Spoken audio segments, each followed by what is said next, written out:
Alors bonjour, depuis le début de l'école à la maison, vous avez pu remarquer pour les grandes sections que je vous propose essentiellement du travail autour des nombres et du calcul à partir de jeux traditionnels, de jeux de dés, de dominos ou de jeux de cartes. Je ferai un petit point avant les vacances sur les jeux de société que l'on peut commander, par exemple pour le prochain Noël, et qui peuvent éventuellement travailler aussi autour des nombres et du calcul, parce que vous avez pu vous rendre compte que c'est essentiellement grâce au jeu que l'on peut apprendre, consolider et s'entraîner autour des nombres et du calcul. Donc là, aujourd'hui, je vais vous présenter un jeu de dés qui s'appelle le Martinetti.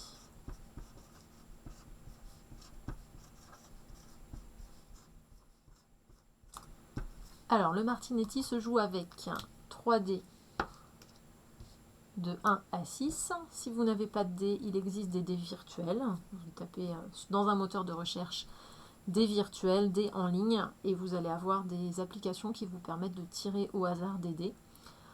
Ou alors, on prend 3 petits pots dans lesquels on met des cartons nombres de 1 à 6, et au lieu de lancer les dés, on tire au sort.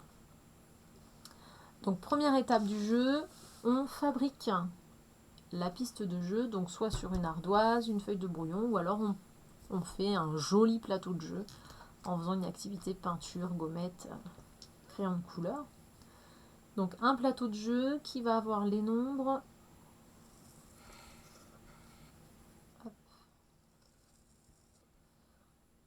de 1 jusqu'à 12.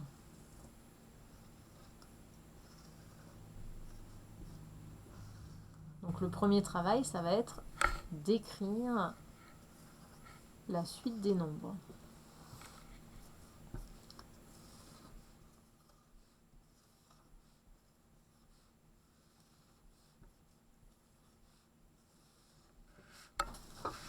Hop, j'espère que vous voyez bien tout le plateau de jeu. Normalement, oui. Donc voilà, le démarrage. Donc le but, et on prend des pions, donc un pion par joueur. Moi j'ai pris des feutres, comme ceci. Le but, ça va être de parcourir la piste en aller et en retour, de 1 jusqu'à 12, en utilisant les combinaisons du dé successivement. Donc 1, 2, 3, 4, 5, jusqu'à 12 et je reviens. On joue jusqu'à ce qu'on soit bloqué. Donc par exemple, si je joue pour le joueur orange, le joueur orange peut jouer le 1, ici.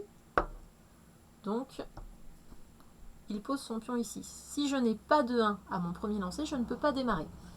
Là, il peut rejouer, puisqu'il a avancé. Ici, il faut qu'il fasse 2. Donc, il n'y a pas le 2. Il n'y a pas le D2. Et en plus, je ne peux pas faire 2 avec la combinaison de dés que j'ai. En additionnant, bien sûr. On part sur des additions. Je ne peux pas faire 2. Donc, je passe mon tour. C'est au joueur bleu de jouer. Le joueur bleu lance les dés, ne fait pas 1, donc il ne peut pas jouer. C'est de nouveau au joueur orange. Hop, le joueur orange fait 2 et 3. Il peut rejouer. Hop, là. Donc là, cette fois-ci, on n'a ni le 4, ni une combinaison qui permettrait de faire 4. Donc c'est au joueur bleu de jouer. Toujours pas de 1 pour le joueur bleu, il passe son tour, c'est au joueur orange. Alors, le joueur orange n'a pas le 4, mais par contre, il a 2 et encore 2 qui font 4. Je ne réutilise pas les dés pour faire le 5. Il aurait fallu que j'ai le 5 ici, que je n'ai pas. Donc, je relance le dé. Voilà, cette fois-ci, je ne peux rien faire. C'est au joueur bleu de jouer. Le joueur bleu a le 1. Il peut démarrer. Pour le 2, il va essayer de relancer. Hop. Donc là, on ne peut pas faire 2. C'est au joueur orange de jouer. Le joueur orange fait 5. Il ne peut rien faire d'autre. Il relance. Là, il ne peut pas. Donc c'est au joueur bleu. Le joueur bleu ne peut pas jouer. C'est au joueur orange. Hop. Le joueur orange ne peut pas jouer. C'est au joueur bleu. Le joueur bleu ne peut pas jouer. On passe au joueur orange. Hop, le joueur orange a fait 6. Il peut donc avancer et il relance. 4 plus 2, 6 et 1, 7. Hop. Donc pour les calculs, on va essayer de petit à petit apprendre aux enfants à ne pas compter tous les points, mais à vraiment s'appuyer sur le calcul, en essayant de partir toujours du dé qui a la plus grande valeur. 4, je pars du plus grand, 4 et encore 2, cela fait 6, et encore 1, cela fait 7. De la même façon, si à un moment j'obtiens cela, je vais pousser l'enfant petit à petit à s'appuyer sur les doubles, puisque les doubles, ce sont des choses qu'ils arrivent à mémoriser facilement. Donc là, par exemple, 5 et 5, et bien en fait, c'est comme 5 doigts de la main et encore 5, j'ai 10 doigts. 10 et 3, là je peux faire 10, 11, 12, 13. D'accord ? Donc certains enfants vont déjà avoir des techniques de calcul, d'autres vont dans un premier temps compter tous les points.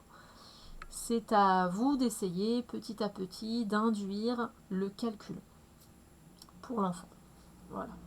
Donc j'arrête là pour la partie de démonstration, je vous laisserai jouer. Donc on n'oublie pas que l'on fait l'aller et le retour. Quand j'arrive à 12, ensuite je dois trouver le 11, le 10, le 9, etc. Dans la règle du jeu écrite que je vais vous transmettre, il y a des petites subtilités liées au fait de pouvoir voler la combinaison de quelqu'un. Voilà, dans un premier temps, je pense que juste cette règle, c'est largement suffisant. Je vous envoie la règle du jeu en format PDF et je vous envoie avec toute une batterie de jeux de dés que vous pourrez découvrir. Mais voilà, pour l'instant, on peut se concentrer sur le Martinetti. Bon jeu et bonne fabrication de jeux.